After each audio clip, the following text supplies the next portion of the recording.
오늘 본문 말씀 열왕기하 18장 1절로 8절 말씀을 중심으로 다시 한번 따라 하시겠습니다. 하나님이 함께하는 사람. 다시 한번 하나님이 함께하는 사람. 자, 이러한 제목으로 함께 은혜를 나누고자 합니다. 성경에는 수많은 사람들이 등장을 합니다. 그런데 그 많은 사람들 중에서 특별히 하나님이 함께 하셨던 사람들이 있습니다. 우리가 잘 아는 모세, 다윗, 요셉, 여호수아, 다니엘, 히스기야, 뭐 이루 말할 수 없지요. 그런데 이들은 주님을 만나기 전까지는 사실 그렇게 대단한 사람들은 아니었어요. 그냥 평범한 사람들이었습니다. 그런데 주님이 함께 하시고 난 다음 그들의 인생은 여러분 평범하지 않은 위대한 삶을 살았고, 또 공통적으로 그들의 삶에는 형통하였더라 이렇게 말씀을 하고 있어요. 그래서 우리가 성경을 이렇게 읽다 보면 하나님이 함께하사 형통한 자가 되었더라, 하나님이 함께하사 형통한 사람들이 되었더라, 이런 말씀을 자주 대하게 되는데, 그런데 이 사람들이 뭐 특별한 사람들은 그렇게 아니었다라는 것이죠. 그러면 우리가 여러분 그렇게 하나님이 함께 하셨던 사람들은 모두가 하나님 앞에 존귀하게 쓰임받는 사람이 되었고, 그리고 또 모두가 형통한 사람이었다라고 분명히 말씀하고 있습니다. 그렇다면 그럼 우리가 어떻게 하면 그럼 하나님이 함께하는 사람이 될 수 있는가 하는 거예요. 그렇죠. 하나님이 함께 하신다면 우리 여러분 연약한 존재 하나님께서 들어서 존귀하게 쓰실 것이고, 그리고 우리 모두가, 저도 그렇고 여러분 모두가 다 형통하기를 원하지 않습니까? 그러면 우리 여러분 또 하반기 인생이 시작됐잖아요. 인생은 후반전이라고 했는데, 그래서 여러분 이제 7월에 한 주가 벌써 끝났고 그 다음에 2주차가 들어가면서, 그래서 하나님이 나와 함께하는 삶이 되어서 내가 함께하기 원하는 하나님보다는 하나님이 나와 함께하시는 하나님이 되어서 우리 모두가 존귀한 자, 쓰임받고 형통한 삶이 이루어지는 여러분 역사가 있기를 주님의 이름으로 축복합니다. 그렇다면 어떤 사람에게 하나님을 함께 하셨는가, 오늘 말씀을 통해서 함께 은혜를 나누면서 하반기는 정말로 우리가 하나님이 함께 하시는 그러한 사람보다는 하나님이 함께 하고 싶은 사람이 되어서 하나님의 역사 만들어가는 우리 모두가 되기를 주님의 이름으로 축복합니다. 첫째로 따라합시다. 하나님 보시기에 정직한 사람. 그래서 오늘 본문 말씀을 보면 남유다, 그러니까 유다의 13대 왕이 오늘 히스기야 왕이에요. 그가 25세 이스라엘의 왕이 되었는데, 근데 성경을 보면 그가 뭐라고 말씀하냐면 3절에 히스기야가 그의 조상 다윗의 모든 행위와 같이, 따라합시다. 여호와께서 보시기에 정직하게 행하여. 누구 보시기에요? 여호와 보시기에 정직했다는 말은, 그 말은 무슨 말일까요? 사실 여러분 믿는 자나 안 믿는 자나 여러분 하나님은 늘 우리와 함께 하셔요. 늘 함께 하는데, 근데 많은 사람들이 하나님을 그냥 무시하는 거예요.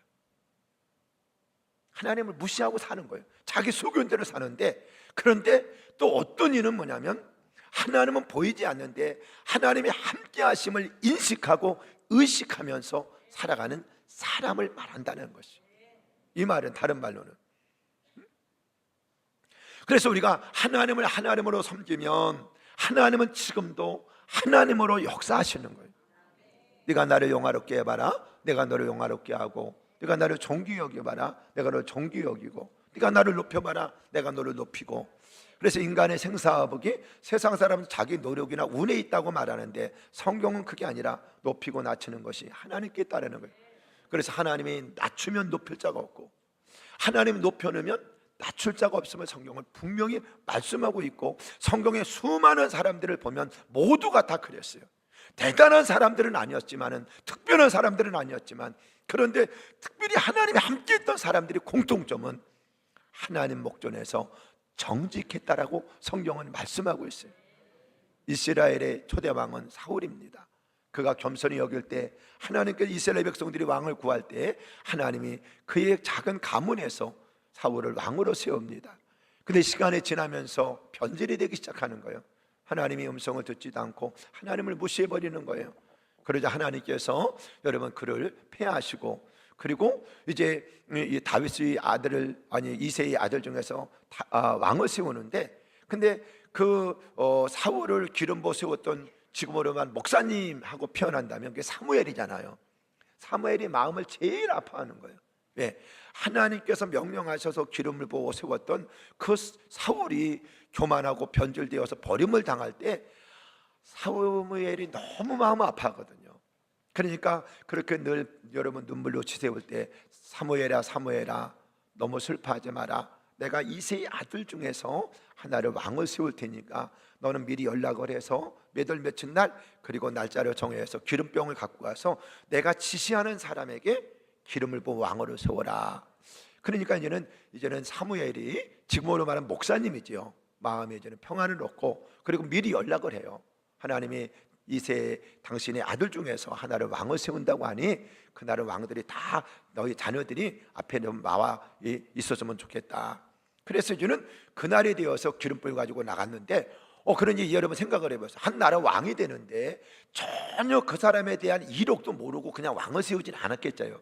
첫째 아들은 어떻고, 둘째 아들은, 셋째 아들은 어떻고 다 알고 가지 않았겠습니까? 어느 정도는. 그래 가서 보니까 첫 번째 아들이 엘리압이에요. 배경도 괜찮은데 인물도 너무 훌출한 거예요. 그러니까 사무엘이 뭐래요? 이렇게 훌륭한 왕을 하나님께 예비하였거늘, 그러면서 기름 부어 세우려고 할 때 하나님 뭐라고 말씀하냐면, 사무엘아 사무엘아 너는 어쩌여 사람을 예모로 취하느냐. 나 여호와는 사람의 중심을 보느니라. 그러면서 아주 중요한 말을 해요. 내가 그를 버렸다라고 말을 해요. 우리가 생각하면 그냥 내가 그 왕을 안 세울 거야, 걔가 아니여, 이렇게 말할 수 있어야 되는, 이런 게 보통인데 내가 그를 버렸어 이렇게 말한단 말이에요. 이 말은 무슨 말일까요? 이미 여러분 그 이새의 아들들이 이 세상에 태어날 때부터 하나님은 다 지켜보셨다는 말이에요. 많은 사람들은 여러분 사람만 속이면 된다라고 착각하는 것이 있어요. 근데 생사화복이 누구 손 안에 있어요? 하나님 손 안에 있는 거예요. 하나님 손 안에 있어요. 사무엘도 깜짝 놀라는 거예요. 아니 이미 그 사람이 이력서를 다 갖고 그가 어떤 사람인지 알고 갔는데, 그런데 사람이 보는 것과 하나님 보는 기준이 너무나 달라서 왕을 세우려고 하니 하나님께서 아니라 나는 사람을 예모로 보지 않고 사람의 중심을 본다. 그러면서 내가 그를 버렸다라고 말을 하니까 사무엘이 얼마나 당황스럽겠어요. 여러분, 하나님은 오늘도 우리의 일거수일투족을 다 보시는 분임을 믿으시면 아멘.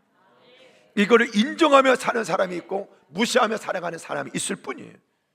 우리가 무시한다고 해서 없는 하나님이 없는 것이 아니고 있는 하나님이 없어지는 것이 아니에요. 그분은 여전히 창조라서 전능하신 하나님으로서 우리와 함께 하셔요. 다만 그 하나님이 함께 하심을 인정하고 인지하고 의식하며 사는 사람이 있는 것과 그렇지 않은 사람뿐이라는 거예요. 그래 오늘날의 사람들은 뭐냐면 사람만 속이면 된다고 생각해. 그래서 사람이 보는 눈과 하나님 보는 눈이 너무나 다른데, 하나님은 일거수일투족을 다 생각까지 통촉하시는 하나님이시라는 사실이에요. 그러니까 사람이 보는 기준과 하나님이 보는 기준이 다른 거예요. 그래서 사람이 실수를 하는 거예요. 내가 그 사람인 줄 몰랐는데 내가 지켜보니까 아닌 거예요. 세상을 살아가다 보면 얼마나 많은 사람들을 만납니까? 얼마나 많은 사람들을 우리가 대해요.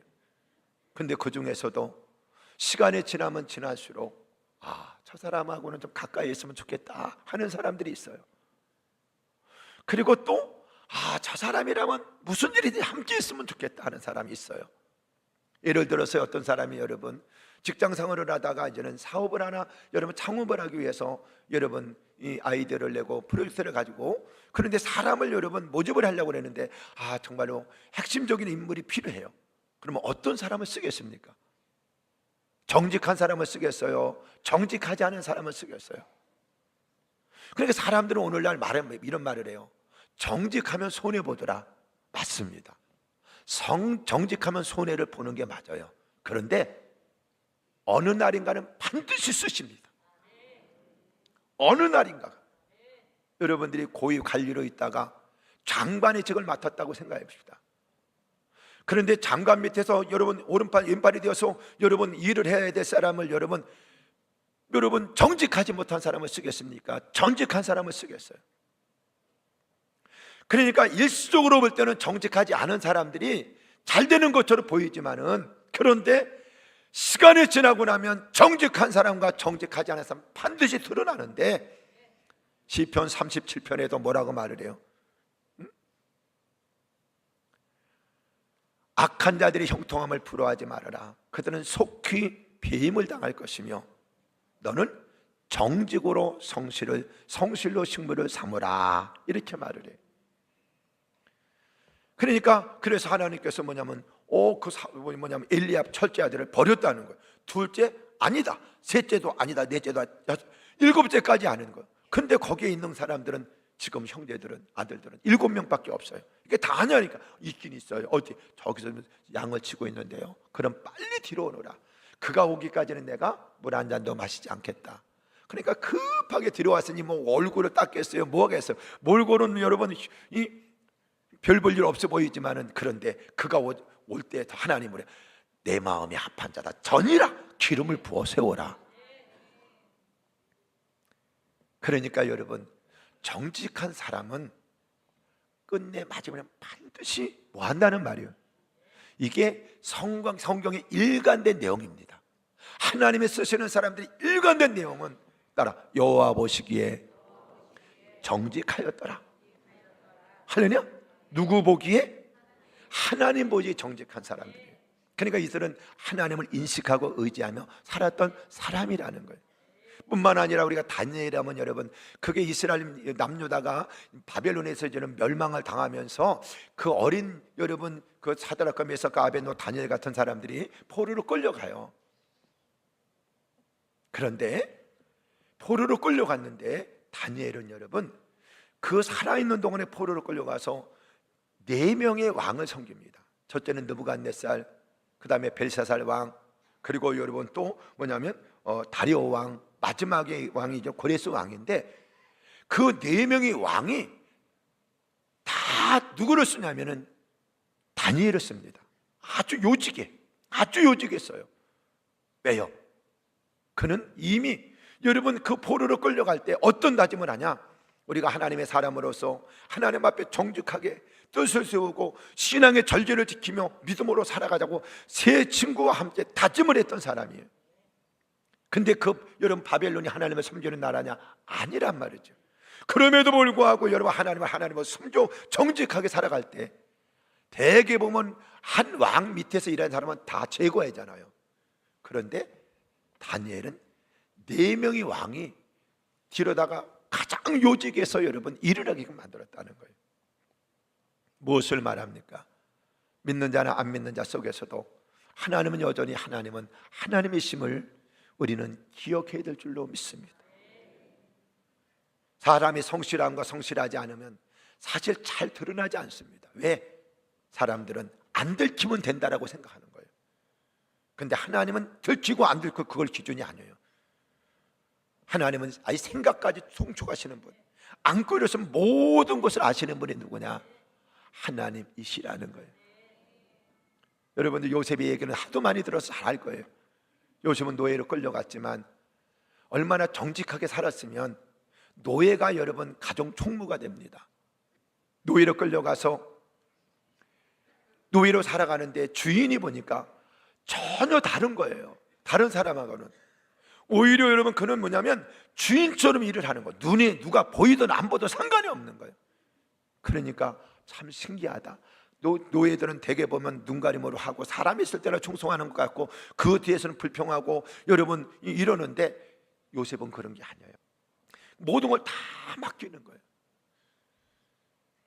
그때 여러분 유혹이 다가왔다고 했잖아요. 그의 아내가 여러분 요셉을 유혹을 하는 거예요. 그때 하나님은 거기 계셨을까 안 계셨을까요? 계셨습니다. 여전히 계신 거예요. 저는 나름대로는 그렇게 생각하고 싶어. 요셉아, 너 그동안도 내 앞에서 그렇게 정직하게 살았듯이 너 보디발 그 아내 앞에서도 네가 그렇게 정직했으면 좋겠다. 그랬을 것 같아. 그런데 하나님은 저와 여러분 모두에게 뭐냐면 자유의지를 주었어요. 모두에게 자유의지를 주어서 여러분 하든 안 하든 그 결정은 누가 짓는 거냐면 자기가 져야 돼. 선악과를 따먹고 안 따먹고는 여러분 누구의 의지예요? 여러분 그 아담과 하와의 의지죠. 근데 하나님께서는 먹어야 될 것과 먹지 말라는 건 분명한 기준을 정해줬단 말이죠. 근데 요셉이 여러분 보는 사람도 없잖아요. 단둘이에요. 단둘이, 아무도 보는 사람도 없어요. 근데 요셉의 의식 속에는 뭐라고 말을 해요? 하나님께 어찌 범죄하오리까요? 참 중요한 말입니다, 여러분. 다른 사람들은 뭐 이런 기회가 어딨냐, 얘는 그 보디발 주인한테 이제 인정을 받았으면 그 아내한테만 인정하면 다 인생 끝나는 건데, 이제는 세상 사람들은 그렇게 볼지 모르지만은 요셉은 그게 아니라 인간의 생사는 누구 손에 달렸다? 하나님 손에 달렸다는 거예요. 그 유혹 앞에서도 여러분 그 유혹을 뿌리쳤어요. 당당히 뿌리쳤어요. 그것 때문에 어려움은 당하지만, 그런데 여러분 보십시오. 성경을 보면 하나님께서 함께하사 요셉의 인생을 형통했더라. 그래서 그가 17세 나이에 여러분 애굽의 노예로 팔려가는데 몇 년 만에 애굽의 총리가 돼요? 13년 만에. 여러분 17세에 여러분 그가 노예로 끌려가서 13년 만에 여러분 국무총리가 됐으면 대단한 성공 아니에요? 성공이었더라. 성공. 그러니까 그가 형통하였더라라고 성경을 말씀하고 있단 말이죠. 그러니까 우리도 여러분, 우리가 하나님이 아무나 함께하지 않아요. 아니, 함께하는 모든 사람이 함께하지만은 하나님의 특별하게 함께하는 사람은 아무나 특별하게 합니까? 우리도 인생을 살아가면서 아무에게나 특별한 관계를 맺습니까? 그렇지 않잖아요. 그런 것처럼 하나님이 함께하는 사람들의 공통점이 뭐냐? 정직했다는 거예요. 따라서 하나님 보시기에 그러니 하나님 마음에 들면 누구든지 쓸 수 있는 거 아니에요? 만왕의 왕이 창조자이신 하나님이신데, 이게 공통점이라는 것이죠. 근데 히스기야가 누구의 보시기에? 하나님 여호와 하나님 보시기에 정직했다. 그래서 예수 믿는 사람들은 여러분 사람의 눈치를 보는 게 아니에요. 하나님을 의식하는 사람은 사람의 눈치를 볼 필요가 없어요. 그렇잖아요. 무엇 때문에 여러분? 왜 인생의 행복 상세하게 하나님께 있는데 굳이 우리가 사람의 여러분 눈치를 보면서 그럴 필요가 뭐가 있겠어요? 이렇게 하나님이 특별히 함께 하셔서 존귀하게 쓰시고, 그리고 여러분 형통케 하셨던 사람들이 보면 공통점이 다 하나님 목전에서 정직했다. 물어볼게요. 그럼 여기 지금 하나님 계실까 안 계실까요? 계셔요. 어떤 여러분 우리 고등학생이 뭐를 했냐면은 그 음란물을 본 거예요. 근데 그 고등학생도 뭐냐면 교회를 다니는 거야. 그 담임 전도사님이 그걸 알고 이제 물은 거예요. 얘야, 누구야? 너 그런 거 봤다며? 예. 너 예수님 믿으니? 예. 그러면 예수님하고 같이 그 음란물 봤니? 뭐라고 그런 게 아니라, 그 아이에게 뭐라고 그런 게 아니라, 그래 너 예수님 믿지? 그래. 그러면 예수님하고 그거 같이 음란물 봤니? 그러니까 애가 얼굴이 빨개지면서 스스로 뭐냐면 이러면 안 되는구나. 그리고 그저 끊었다는 거예요. 그럼 음란물은 여러분 사실 보면 여러분 혼자서 그 TV 모니터를 보고 본 거 아니에요? 컴퓨터 모니터를 보고 본 거 아니에요? 근데 자기는 혼자 봤다고 생각하는데 사실 거기 누가 계신 것이요? 하나님이. 이게 의식, 하나님을 인식하고 의식하는 삶이라는 거예요. 이 그리스도인에게 너무 중요한 겁니다. 이런 게 여러분, 내가 지금도 혼자가 아니라 내가 세상 끝날까지 함께 한다는 그 하나님을 인식하며 살아갈 때 우리는 여러분 세상의 모든 유혹을 이길 수 있고 주님의 목전에서 여호와 보시기에 정직하였더라. 할렐루야. 그러니 하나님이 여러분 어떤 사람을 쓰시겠어요? 어떤 사람을 존귀 여기겠어요? 그래서 네가 하나님을 하나님으로 믿으면 하나님을 하나님으로 역사하시는 거예요. 두 번째로는 하나님이 함께하는 사람이 어떤 사람이냐? 왜? 히스기야가 하나님과 함께 형통한 데가 됐는데, 그래서 4절을 보니까 뭐라고 말씀하냐면, 그가 여러 산당들을 제하며 조상을 깨뜨리며 아사라 목상을 찍으며 모세가 만들었던 놋뱀을 이스라엘 자손이 이때까지 향하여 분향함으로 그것을 부수고 누수단이라 일컬었더라. 이게 한마디로 말하면 영적 결단력을 말하는 거예요. 무슨 일을 하든지 결단력이 없으면 안 되잖아요. 아무리 좋은 프로젝트가 있으면 뭐 하겠어요? 결단이 없으면 안 되는 거예요. 그래서 하나님의 이 사람들은 여러분 완벽한 사람이 아니에요. 하나님이 쓰셨던 사람들은 여러분 죄가 전혀 없었던 사람이 아니에요. 허물투성이고 실수 많았고 때로는 살인자도 있고요. 여러분 이런 사람들이에요. 그런데 중요한 것이 있습니다.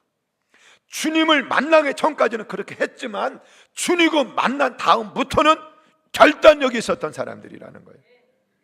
이게 달라요. 주님 만나기 전까지 그래요. 그렇게 살았습니다. 그런데 주님을 만나고 난 다음부터는 삶이 결단이 있었던 거예요. 대표적인 사람이 누구라고 말할까요? 아브라함 아니겠습니까? 75년 동안 아버지 되라는 우상을 만들어서 사람을 속이며 사는 거예요.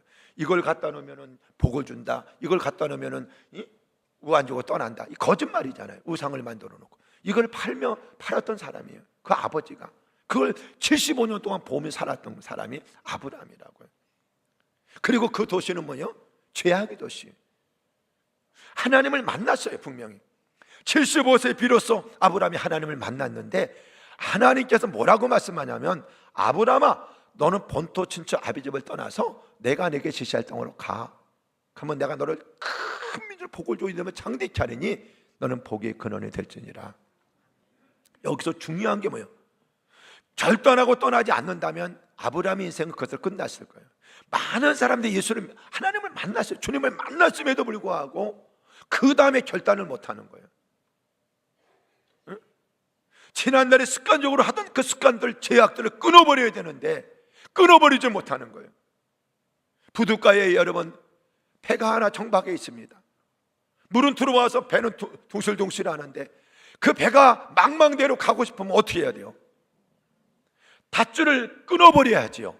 그래야 그 배는 망망대로 가는데 아무리 엔진에 최고의 출력을 올려도 이러면 소리만 냈지 이미 닷줄이 무드에 묶여져 있는데 어떻게 배가 나갈 수 있겠어요?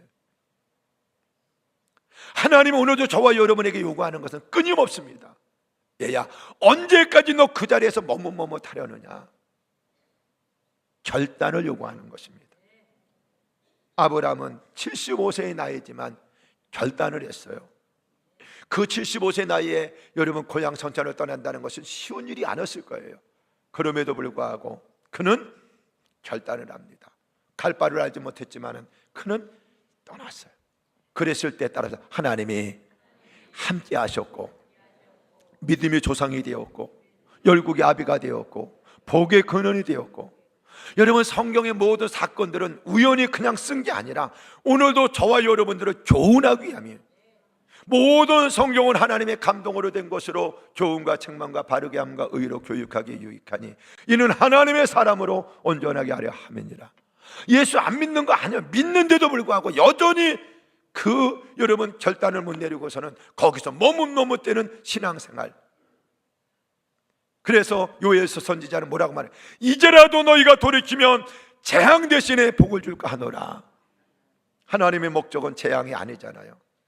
우리들의 삶 속에 함께 하셔서 우리를 존귀한 자로 바꾸시고 우리의 삶에 형통케 하기를 원하시는 분이 하나님의 심을 믿으시기를 주의 이름으로 축복합니다. 할렐루야. 저 좀 쳐줬으면 좋겠어요. 많이 더운 것 같은데 누가 할 건지. 아니 그것만 해서 될 게 아니라 중앙난방 거기에 앉아있는 사람 자꾸 떠나면 어떻게 하고 조종하는 사람 있어야지. 응? 그러므로 여러분 우리가 명심해야 될 것은 내가 예수 믿습니다라면 끝나면 안 돼요. 주님은 그래 믿었어. 그러면 너 본토 진짜 아베집. 이게 뭐예요? 우상 떠나고 여러분 죄악 떠나고 할렐루야? 떠나야 된다는 것이. 아브라함의 믿음의 결단은 아브라함을 만들었어요. 열국의 아비가 되었어요. 복의 근원이 되었습니다. 축복의 통로가 되었습니다. 할렐루야. 여러분 이렇게 되기를 원하지 않습니까? 하나님 오늘도 그래 나 내 앞에 정직하게 행할 뿐만 아니라 믿음의 결단을 내려. 근데 여러분 히스기야는 왕이 되자마자 뭐를 했어요? 하나님의 보시기에 아름답지 못한 걸 다 깨트려 부셨습니다. 신앙의 결단을 내린 거예요. 신앙의 여러분 결단을 내리고 개혁을 한 것입니다. 그랬을 때 하나님은 오늘도 여러분 그와 함께 하셨던 것처럼 우리와 함께 하시며, 함께한 자는 어떻게 되었더라? 형통한 자가 되었더라. 할렐루야. 형통한 자가 되었다라는 거예요. 이 은혜 있기를 주님의 이름으로 축복합니다. 여러분 결단 없으면 안 돼요. 여전히 여러분 세상 이게 예수 믿는 사람인지 예수 믿지 않는 사람인지 구분이 안 갈 정도로 살아가는 게 아니라 칼라가 분명히 다른 거예요. 예수 믿고 나면 여러분 물이 변화의 포도주가 되었던 것처럼, 여러분 물이 변했을 때 어떤 형상이 칼라가 바뀌었어요. 가치가 바뀌었습니다. 여러분 또한 여러분 뭐가 향이 바뀌었습니다. 할렐루야. 바뀌는 거예요. 세 번째로는 뭐라고 말씀하냐면, 하나님이 함께 하셨던 사람은 5절에 보니까 히스기야가 이스라엘 하나님 여호와를 의지하였는데 그의 전후 유다 여러 왕 중에 그러한 자가 없었더라 라고 말씀하고 있어요. 이제 권력을 잡은 사람입니다. 그런데도 불구하고 누구를 의지했다고요? 여호와를 의지했다는 말이 무슨 말일까요? 겸손했다는 말이죠. 사울과 다윗이 다른 부분이 뭐냐면, 사울도 겸손했던 사람이에요 원래는. 그런데 어느 날부터인가 권력을 쥐으면서 교만하기 시작한 거예요. 사람이 가장 위험할 때가 언제냐? 선줄로 생각하거나 뭔가 잡았다고 했을 때, 이제는 됐다라고 생각했을 때, 그때 이제는 하나님 없이도 돼. 이제는 뭐 내 인생기는 탄탄대로야. 착각입니다. 나를 떠나서는 너희가 아무것도 할 수 없느니라. 선줄로 생각하던 넘어질까 조심하라라고 말씀하셨던 것처럼, 우리가 이 세상 다 아는 그날까지 우리가 여러분 정말로 하나님의 영광 가운데 살아가는 길은 다른 거 없어요. 모든 것이 누구의 은혜예요? 하나님의 은혜예요. 우리나라는 대통령 되지만 이 지금 때는 뭐예요? 왕정 시대예요.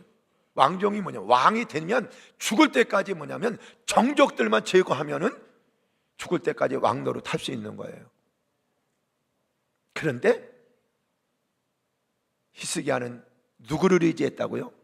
하나님을 의지했는데 전후에 그런 사람들이 없었더라. 전에도 없었고 후에도 없을 정도로 그는 철저하게 누구만 의지하느냐? 하나님만 의지했던 사람. 이 말은 무슨 말이에요? 바로 겸손했다는 말이에요. 하나님 나에게 기한이 권력을 주었다 할지라도 내가 겸손히 하나님을 의지합니다. 나를 이 자리에 앉게 하신 이가 하나님이시고 나의 인생 속에 형통케 하신 이가 하나님이심을 믿습니다. 하나님 오늘도 변함없이 당신을 나의 주인으로 섬깁니다. 방백도 의지하지 말고 돌림이 없는 인생도 의지하지 말고 야곱의 하나님을, 너희 하나님을 삼는 자가 복이 있다고 하신 것처럼, 이렇게 여러분 하나님이 겸손한 자에게는 은혜 위에 은혜를 더하신다고 하신 것처럼, 하나님이 부족해서 버린 사람은 없어요. 교만해서 버린 사람은 있어도 겸손한 자에게는 하나님의 은혜 위에 은혜를 늘 더하여 주셨던 것처럼, 사랑하는 성도 여러분, 늘 주님만을 신뢰하고 의지하며 믿음으로 살아가는 우리 모두가 되기를 주님의 이름으로 축복합니다. 할렐루야. 이게 믿음의 사람들이라는 거예요. 그러니까 어렵지 않아요. 지금 오늘 말씀에 히스기야가 25세 이스라엘의 남유다의 여러분 왕이 13대 왕이 되었다. 그런데 하나님이 그와 함께 하셨더라. 형통한 자가 되었더라. 어떻게 했을 때? 그가 여러분 정직하게 하나님 목전에 살 때, 그리고 여러분 신앙의 결단, 하나님의 기뻐하지 않는 모든 죄악들이나 우상을 다 끊어버리고, 그리고 왕이 되었음에도 불구하고 여전히 하나님 은혜 없이는 안 됩니다. 늘 겸손하게 살아갈 때, 똑같이 우리가 신약에서 기독교 역사상 가장 위대한 업적을 남겼던 사도 바울도 마찬가지잖아요. 나의 나된 것이 내가 잘해서 그런 게 아닙니다. 되게 근데 사람은 무엇인가를 이뤄놓고 나면 다 뭐예요? 내가라고 말할 때가 많잖아요. 그런데 사도 바울은 나의 나됨이 하나님의 은혜였습니다. 끝까지 하나님의 존귀의 그 인생을 들어서 쓰셨던 것처럼, 마지막으로는 뭐라고 말씀하냐면, 따라합시다. 하나님의 말씀을 지키는 사람, 그래서 6절을 보면 이렇게 말해요. 곧 그가 여호와께 연합하여 그에게 떠나지 아니하고 여호와께서 모세에게 명령하신 계명을 뭐요? 지켰더라. 뭐 했더라? 지켰더라는 말. 신명기 28장을 보면 1절에 삼가 여호와의 말씀을 듣고 순종하면 내가 모든 민족에 너희를 뛰어나게 할 것이고 들어가도 나가도 복을 받고 떡반죽을 만져도 복을 받고 의양과 자녀를 받고 성읍에 들어서 복을 받을 것이며 내가 하늘의 복을 열어서 때를 따라 비를 내려 네 손으로 한 모든 일에 복을 주어 구워줄지언정 구이지 않게 하실 것이고 위에 있으니 아래에 있지 않게 하시고 머리든 꼬리 되지 않게 하시리니 뭐를 지킬 때? 내 말을 지킬 때, 이 말이란 말이에요. 그러니까 하나님의 말씀은 누구에게나 다 주어지지만 누구나 다 하나님의 말씀을 지키는 건 아니에요. 그래서 산상수훈의 그 유명한 산상수훈의 결론 부분도 보면 뭐라고 말씀하냐면 네가 내 이 귀한 말씀을 들었기 때문에 복이 되는 게 아니라 그 말씀을 듣고 옳으냐 옳다고 생각하느냐 그러므로 나의 이 말을 듣고 행하는 사람은 반석 위에 지은 지혜로운 사람, 나의 이 말을 듣고 행하지 않는 사람은 모래 위에 지은 어리석은 사람 같으리니. 그래서 하나님의 말씀은 우리 인생의 뭐냐? 기준이에요. 여러분, 내 삶의 기준은 뭐냐면 유행이 아니에요. 예수 믿는 사람은 유행을 쫓아 살아가는 게 아니에요. 누가 그러더라고? 목사님 요즘은 개 키우는 것이 유행입니다. 개 키우는 게 유행이라고 그러더라고. 우리는 유행이 아니에요. 오늘 낮에도 여러분 일부 때도 말씀을 드렸지만 강아지를 키우고 그런 것을 저는 그런 거에 대해서 여러분 뭐라는 게 아니라 지나치다. 그런데 가해를 키우는 분들도 똑같이 말해. 자기도 봐도 지나치다고 말을 해. 여러분 성경을 보면 뭐라고 말씀하냐면 하나님께서 여러분 산상수훈의 8가지 복을 받은 사람들이 해야 할 일은 너는 세상에 빛이 되어라. 세상에 소금이 되라고 했어요. 빛이 되는 것은 착한 행실이라는 거예요. 저 아프리카는 여러분 개 한 마리 키우는 거 여러분 그 값이면은 수십 명을 먹여 살릴 수 있어요. 오늘 여러분 여기에 방문하는 분도 분명히 있을 거예요. 그러나 목사는 해야 되잖아요. 왜? 제가 강아지를 싫어한다면은 싫어하니까 그런가 보다. 따라합시다. 개는 개처럼 키워야 됩니다. 맞는 겁니다. 개가 여러분 개처럼 키워야지. 개를 사람보다 더 하는 것은 개에다가 옷을 입히면 개가 행복할까요? 개는 개처럼 키워야 행복한 거예요. 그건 학대입니다, 여러분. 개를 데려다가 여러분 미장원에다가 그거 하는 것은 개를 위해서 그러는 거예요? 인간의 욕심입니까? 이거 한번 정확하게 하셔야 돼요, 여러분. 그러면서 무슨 얘기를 하면 개를 그렇게 학대한다고. 여러분 그 개를 갖다 미장원에다 몇 시간 동안 해갖고 뭐 파마를 하고 여러분 칼날을 넣어주고 그 개는 2시간 동안 얼마나 힘들겠어? 그거 학대 아니에요? 우리는 유행을 따라 사는 사람이 아니에요. 따라 진리로 쫓아. 그래 내 삶의 기준이 뭔가를 알아야 돼. 이 크리스찬들의 삶이에요. 내 삶의 기준이 무엇인가? 하나님 나에게 이런 은혜를 주셨으니 하나님 내가 이제는 나의 삶을 통하여 빛이 삶이 되길 원합니다. 여러분 하나님 우리가 소금의 삶을 살기를 원합니다. 이것이 그리스도인의 삶이지 유행을 따라 살아가는 삶이 아니에요. 그러니까 세상은 온통 다 우르르르르 갔다가 우르르르 이렇게 하는 기준이 없는 거예요. 우리 어렸을 때도 보면 운동장에 집합 그러면 기준 하면 그 기준으로 다 오가 열이 다 맞춰지는 거예요. 그 사람이 움직이면 다 움직여야 돼. 여러분의 삶의 기준은 무엇입니까? 여러분의 삶의 기준은 어디에 있습니까? 우리는 하나님이고 하나님의 말씀이 정로이라고 말씀하시니 그게 기준인 것을 믿으시길. 우리까지 여러분은 우리가 기준 없이 살아간다면 세상은 도대체 어떻게 되겠냐는 거예요.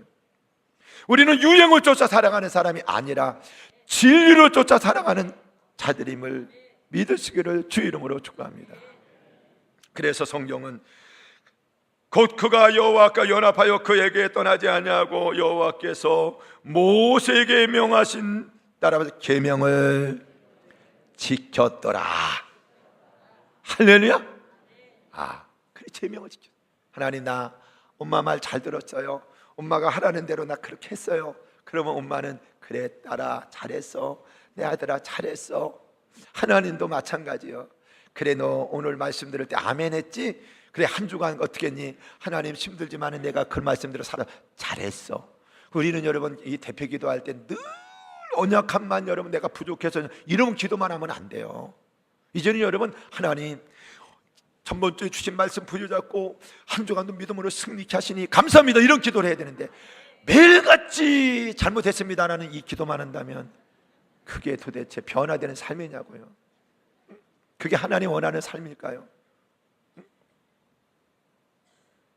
하나님의 말씀에 진리고 그렇게 살아갈 때 형통케 하신다고 했습니다. 마지막입니다. 7절 가서는 뭐라고 말씀하는지 7절 자막을 넣어줬으면 좋겠습니다. 18장 7절 말씀을 여러분들이 다 읽으시기 바랍니다. 시작. 자, 여기서 보니까 이제는 18장 1절부터 보니까 하나님이 함께 하신 사람이 보니까 정직했구나. 내가 만약에 하나님이라도 그럴 것 같아. 내가 만약에 어떤 회사에 오느라도 정직하지 않은 사람 안 쓸 것 같아. 근데 이 정직하지 않은지는 인간이 어떻게 잘 아냐 말이에요. 눈에 볼 때만 잘하는 것처럼 그러는데 어떻게 아냐고요. 그래서 사람과 하나님은 실수하지 않으시는 분이에요. 정직했더라. 두 번째로 뭐냐면 하나님의 싫어하는 우상단지 다 깨트려버리는 거예요. 믿음의 결단을 내리는 거예요. 제약된 것을 떠나. 뿐만 아니라 어떻게 했어요? 그가 누구만 의지했다? 하나님 아무리 많은 걸 주어도, 내가 아무리 높여주어도 여전히 나의 힘이 되신 여호와, 내가 주님을 사랑합니다. 겸손한 자에게 은혜 위에 은혜를 더하시나니. 그래, 겸손한 자 끝까지 쓰임받지 않은 사람은 없었어요. 그리고 하나님의 말씀을 지켰더니, 따라합시다. 여호와께서 그와 함께 하심에 그가 어디로 가든지, 그랬어요. 어디는 형통하였더라. 저도 그렇게 살고 싶어요. 여러분도 그렇게 되길 주의 이름으로 축원합니다. 그러면은 형통케 하시는 분이 누구라는 말이에요? 하나님이라는 거예요. 그래서 시편 1편을 보면, 시편 1편은 뭐예요? 복 있는 사람에 대한 이야기예요. 복 있는 사람이 해야 될 것, 하지 말아야 될 것. 복 있는 사람은 절대로 악인의 길 따라가면 안 된다. 죄인의 길에 서지만 안 된다. 오만한 자리에 앉지 않는다. 오직 여호와 율법을 즐거워하여 그 율법을 주야로 묵상하는 그는 시냇가에 심은 나무가 철을 따라 열매를 맺은 같이 네가 손으로 하는 모든 일이 다 형통하리로다. 분명히 하나님이 함께하는 사람은 다 어떻게 됐어요? 형통했습니다. 하나님이 존귀하게 쓰셨다는 사실입니다. 이제 여러분, 또 한 해 반이 지났고 또 7월에 맥주감사를 지나고 둘째 주입니다. 어떻게 되기를 원하세요? 여러분이 결단입니다. 어떻게 했으면 좋겠어요? 간단해요. 하나님 나와 함께 해주면 돼요. 어떤 자에게? 정직, 하나님 목전에 사는 거예요. 좀 억울할 당하고 손해보는 것 같아도 괜찮아요. 그래서 저는 늘 하는 말이 있어요. 정직한 사람들은 손해를 봐도 하나님이 특진을 시켜주더라. 특별해. 손해를 보는 것 같지만 특별한 결정적인 순간에 하나님은 가장 중요하게 조의한 사람으로 쓰신다는 것은 불변이. 뿐만 아니라 하나님이 싫어하는 것들은 끊으세요. 하나님이 싫어하는 것들은 자르세요. 결단하셔야 될 줄로 믿으시면 아멘 하시다. 그래야 우리는 하나님의 형통한 길로 갈 수 있습니다. 거기에 매여 있으면 안 돼. 끊어버리고 가는 거야. 할렐루야. 그게 하나님과 함께하는 사람이고, 뿐만 아니라 하나님 말씀을 예라고만 여러분 고백만 할 것이 아니라 하나님의 말씀이 한 주간의 삶이 되는 거예요. 힘들고 어렵지만 삶이 되어보는 거예요. 그러면 마치 여러분 부산 가는 이정표를, 여러분 부산을 가고 싶은데 한 번도 가보지 못했어요. 그런데 뭐냐면 부산 가는 이정표를 그냥 계속 보고 갔더니 부산이 나오듯이 우리의 인생의 행복도 형통도 다르지 않아요. 그 말씀대로 쫓아갔더니 이런 성공이 있어. 이렇게 내가 존귀한 자가 되었네. 하나님이 이런 축복을 우리에게 허락하셨네. 그래서 성경을 읽다 보면 하나님이 함께 하심에 형통한 자가 되었더라. 하나님이 함께 하심에 형통한 자였더라. 이런 구절들을 자주 만나게 되는데 다 공통점이 똑같아요. 이 히스기야 왕처럼 똑같습니다. 그러므로 우리 여러분 2026년도 뿐만 아니라 내게 한번 주어진 인생, 여러분 하나님 앞에 존귀하게 쓰임받고 그리고 여러분 언제까지 형통이요? 천대까지요. 내 자자손손까지 다 천대까지 복을 주신다고 하신 것처럼 여러분 모두가 여러분 이 올 한 해도 이제는 여러분 후반기 후반전을 살아가는 거예요. 역전승하시기를 주의 이름으로 축복하고 형통하기를 바라고 하나님 앞에 존귀하게 쓰임받는 삶이 되시기를 주님의 이름으로 축복하고 축복합니다.